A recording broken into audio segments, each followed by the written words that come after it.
নতুন বছরের প্রথম দিন আসলে এই আনন্দ ফুর্তি হই হুল্লোড় কেন করা হয় আপনারা কেউ জানেন? বলতে পারেন কেন করা হয়? সত্যি বলতে কি অনেক যুবক আছে আমাদের যারা এই কারণ কিছু জানে না। ফুর্তি করা দরকার করতেছে, তবে এটা মূলত পেগানরা এবং প্রকৃতি পূজারীরা এই জন্য করতো যে ওই যে একটু আগে বললাম, তারা মনে করে বছরের প্রথম দিনটাকে উৎসব করে, তাকে পুজো করে, আনন্দ করে, উৎসব করে, ফুর্তি করে কাটাইলে তাহলে সারা বছর সে ভালো থাকতে পারবে। এই ক্ষমতা কি বছরের প্রথম দিন কি আল্লাহ তাআলা দিয়ে রাখছেন? এই প্রথম দিনের পূজা করলে বা ওই দিনকে আপনি উপাসনা করলে কিংবা ওই দিন উপলক্ষে উৎসব করলে, আনন্দ ফুর্তি করলে তাহলে আপনার সারা বছর ভালো থাকবেন। এটা যদি সত্য হতো, এটা যদি বাস্তবসম্মত হতো, এটা যদি যুক্তিসঙ্গত হতো, তাহলে দুনিয়াতে মানুষ এত কষ্ট, এত ব্যবসা বাণিজ্য, চাকরি বাকরির জন্য দেশ ছেড়ে বিদেশ যাওয়া, এত অস্থিরতা, এত পেরেশানি না করে সবাই মিলে বছরের প্রথম দিনের একবারে প্রথম প্রহরে হা হা হি হি করে হাসতে হাসতে দরকার আধা ঘন্টা গোড়াগড়ি খাইতো, তারপরও সারা বছর ভালো থাকতো। কি বলেন? এই অযৌক্তিক কাজ যারা করেন তারা যখন নিজেদেরকে বিজ্ঞান মনস্ক বলেন তখন আমাদের খুব লজ্জা হয়।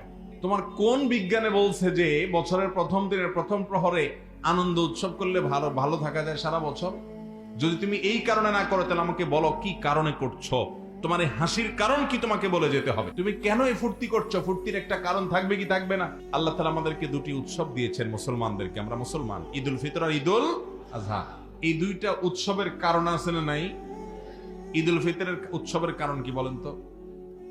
ঈদুল ফিতরে আমরা কেন আনন্দ করি? কেন? মাশাআল্লাহ, উত্তর সঠিক। রমজানের পুরো মাস জুড়ে সিয়াম সাধনা করেছি, ইবাদত বন্দেগী করেছি, কোরআন তেলাওয়াত করেছি, তারাবি পড়েছি, রমজানের পুরো ইবাদত করার তৌফিক হয়েছে। এই জন্য আল্লাহ তাআলা আমাদেরকে মাস জুড়ে ইবাদত করতে পারার তৌফিক হয়েছে, সেটার জন্য আল্লাহ তাআলা একদিন আনন্দ করার, উৎসব করার সুযোগ দিয়েছেন। তাহলে আমাদের আনন্দের একটা ব্যাখ্যা, কারণ আছে না নাই? ঈদুল আজহাতে কেন আনন্দিত হন? কারণ সেদিন হলো জিলহজের 10 তারিখ। জিলহজের 1 থেকে 10 তারিখ পর্যন্ত এই 10 দিন হলো রমজানের পরে ইবাদতের সবচেয়ে বড় সিজন, মৌসুম। ওই 10 দিন বেশি বেশি জিকির আজকার, ইবাদত বন্দেগী, নেক আমল আল্লাহর কাছে প্রিয়। হাদিসে আসছে এই জিলহজের প্রথম দশক নেক আমল করেন এবং ওই দিন কোরবানের ইবাদত করেন। সেজন্য আল্লাহ রাব্বুল আলামিন আপনাকে খুশি এবং উৎসবের উপলক্ষ দিয়েছেন। তাহলে মুসলমানের উৎসবের পেছনে যুক্তি আছে না নাই? যারা 31st নাইটে উৎসব করেন, যারা খ্রিস্টানদের অনুসরণ করেন, যারা অগ্নিপূজকদের অনুসরণ করেন, নিজের অজান্তে যারা মুশরিকদের দলে ভিড়ে যাচ্ছেন,